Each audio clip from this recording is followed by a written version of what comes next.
कपाने वाली सर्दी में पूरी रात मेहनत करके पेट भरने वाला अपने बच्चों का किसान चोर नहीं होता है। इस बात पे कोई चर्चा नहीं करा कि मजबूर क्यों है वो चोरी करने को। 48 डिग्री टेम्परेचर में पत्थर तोड़कर बेटों का पेट भरने वाला मजदूर जानबूझ के चोर नहीं होता। हमारे प्राइम मिनिस्टर जाते हैं, दर दर घूमते हैं झोली फैलाते हुए, बंद करो ये उद्योग। एक बार इस किसान की दशा सुधार दो, जरूरत नहीं पड़ेगी भीख मांगने की विदेशों में जाकर के किसी के सामने। मैंने देखा एक किसान को रोते हुए मेरे विधानसभा में। वो गरीब किसान बेटे को कोचिंग कराना चाहता है, लेकिन उसी वक्त बिजली का बिल आ जाता है।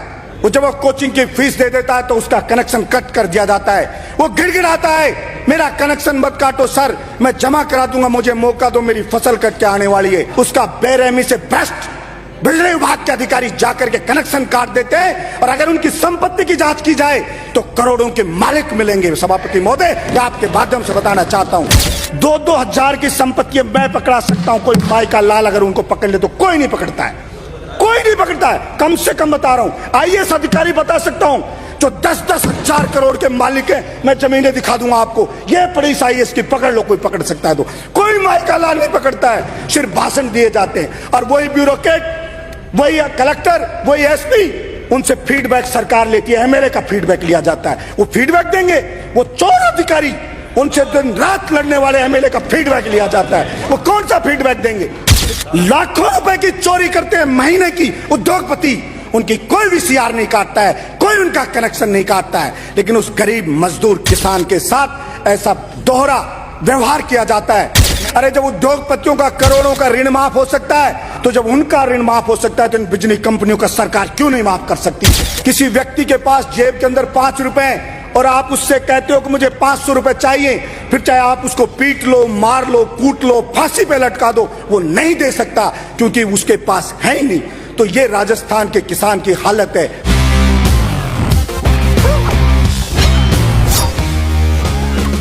सभापति महोदय, मैं आपके माध्यम से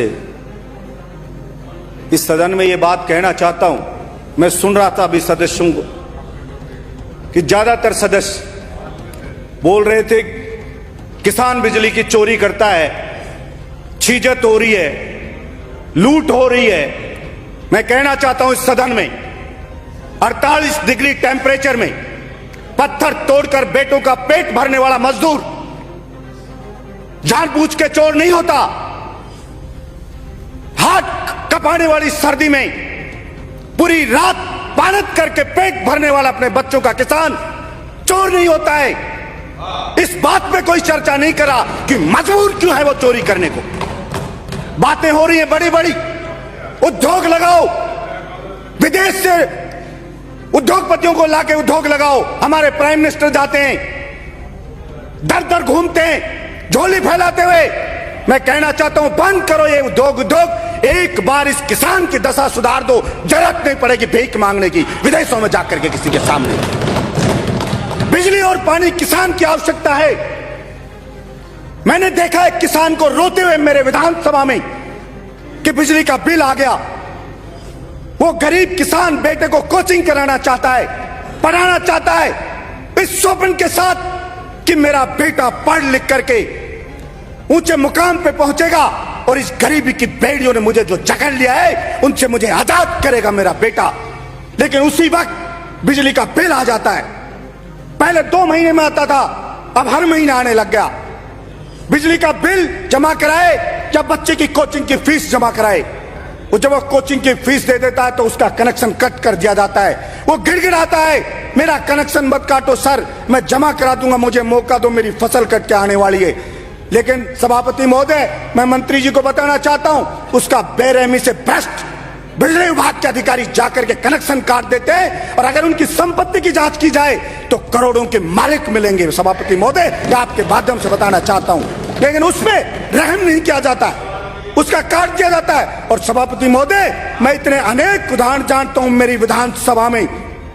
लाखों रुपए की चोरी करते हैं महीने की उद्योगपति, उनकी कोई भी सीआर नहीं काटता है, कोई उनका कनेक्शन नहीं काटता है, लेकिन उस गरीब मजदूर किसान के साथ ऐसा दोहरा व्यवहार किया जाता है। मैं सिर्फ इतना कहना चाहता हूं मंत्री जी को, हम आपके साथ हैं। आप मुख्यमंत्री जी से बात करें, और केंद्र सरकार से भी बात करें। अरे जब उद्योगपतियों का करोड़ों का ऋण माफ हो सकता है तो आपके जो बिजली कंपनियां एक घाटे में, मैं मानता हूं उनका घाटा पूरा करना, तो जब उनका ऋण माफ हो सकता है तो इन बिजली कंपनियों का सरकार क्यों नहीं माफ कर सकती? केंद्र सरकार भी मदद करे और राज्य सरकार भी मदद करे। ये VCR रूपी डायन, ये किसानों के मजदूरों के पीछे मत छोड़ो, उनका गला मत दबाओ, उनका इसको छोड़ छोड़ के जा रहे हैं। हम तो 50-50 हजार की काट के आ रहे हैं। सभापति महोदय, बिजली का बिल ड्यू रह गया, कनेक्शन कट गया, लाइट जलाने को चला लिया, 50 हजार की VCR काट लिया। वो बेचारा 50 हजार कभी दे नहीं सकता, ईमानदार कभी बन नहीं सकता। इसलिए ऐसी कोई स्कीम लाई जाए कि अगर किसी का बिजली का बिल बकाया है तो उस बकाये बिल में उसको छूट दी जाए और उस आदमी को वापस बेचारे को ईमानदारी से बिल वो भर सके, इस स्थिति में लाया जाए। जब सभापति महोदय किसी व्यक्ति के पास जेब के अंदर 5 रुपए और आप उससे कहते हो कि मुझे 500 रुपए चाहिए, फिर चाहे आप उसको पीट लो, मार लो, कूट लो, फांसी पे लटका दो, वो नहीं दे सकता क्योंकि उसके पास है ही नहीं। तो ये राजस्थान के किसान की हालत है। इसलिए उसके दर्द को, उसकी पीड़ा को भी समझे ये सदन और सकारात्मक सोच के साथ कि किसान मजदूरों ने हमें यहां भेजा है। और मैं कितने ही ऐसे अधिकारियों को जानता हूं जो एक RS मंत्री महोदय 2-2 हजार की संपत्ति मैं पकड़ा सकता हूं, कोई माई का लाल अगर उनको पकड़ ले तो कोई नहीं पकड़ता है, कोई नहीं पकड़ता है। कम से कम बता रहा हूं, IAS अधिकारी बता सकता हूं जो 10-10 हजार करोड़ के मालिक हैं, मैं जमीनें दिखा दूंगा आपको। ये पड़ी IAS की, पकड़ लो, कोई पकड़ सकता है तो। कोई माई का लाल नहीं पकड़ता है, सिर्फ भाषण दिए जाते हैं। और वही ब्यूरोक्रेट, वही कलेक्टर, वही SP, उनसे फीडबैक सरकार लेती है, MLA का फीडबैक लिया जाता है। वो फीडबैक देंगे, वो चोर अधिकारी, उनसे दिन रात लड़ने वाले MLA का फीडबैक लिया जाता है, वो कौन सा फीडबैक देंगे?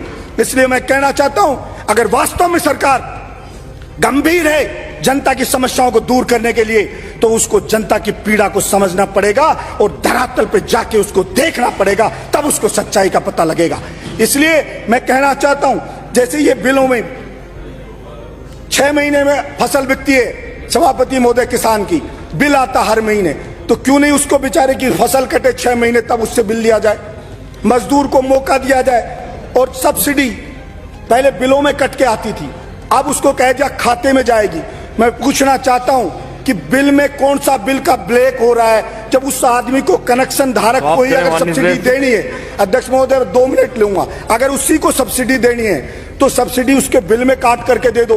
परदादा के नाम कनेक्शन है, 20 वारिस हो गए, झगड़ा हो रहा है, किसके नाम कनेक्शन हो, कैसे कनेक्शन हो, भाई भाइयों में और झगड़ा हो रहा है।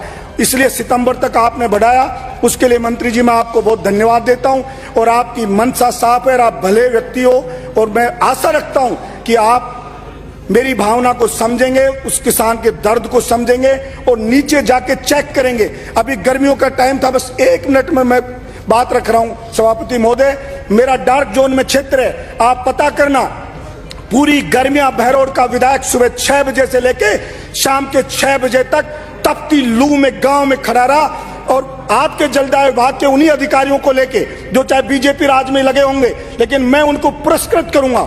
और मैंने कहा कि मेरे वेतन से जो अच्छा काम करेगा अधिकारी कर्मचारी, उसको इनाम दूंगा, पुरस्कृत करूंगा। और मेरे क्षेत्र में अखबार ने लिखा कि कहीं भी मटका फोड़ प्रदर्शन बहरौड़ में नहीं हुआ, विधायक और अधिकारियों की सक्रियता ये काम आई।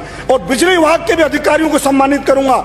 कुछ अधिकारी अच्छे थे, ऑफिसर सब खराब नहीं होते, वहां कहीं ट्रिपिंग की समस्या नहीं आई, कहीं वोल्टेज की समस्या नहीं आई, उन्होंने समय रहते ठीक किया, मैंने कहा। लेकिन कुछ निकम्मे अधिकारी होते हैं, उनको ये गुमान होता कि हमारी ऊंची पहुंच है या हम कहीं ऊपर पैसा दे के आ जाएंगे, हमें कोई नहीं हटा सकता, वो लोग गड़बड़ी करते हैं। इसलिए आप इस ओर ध्यान देंगे, ये मैं आशा रखता हूं। और मैं पूरा आपको ये विश्वास दिलाता हूं कि हमारी ओर से, मेरी ओर से पूर्ण रूप से आपको सहयोग रहेगा। मेरे क्षेत्र में 11,000-33,000 की लाइनें वो बाड़े के ऊपर से जा रहे हैं, अनेक पशु मर चुके, अभी भैंस मर गई, तार टूट जाता है, तो मेंटेनेंस का काम ठीक से नहीं हो रहा है। इसलिए मेंटेनेंस का काम ठीक से करवाया जाए, यही कह करके और मैं अपनी वाणी को विराम देता हूं। जय हिंद, जय राजस्थान।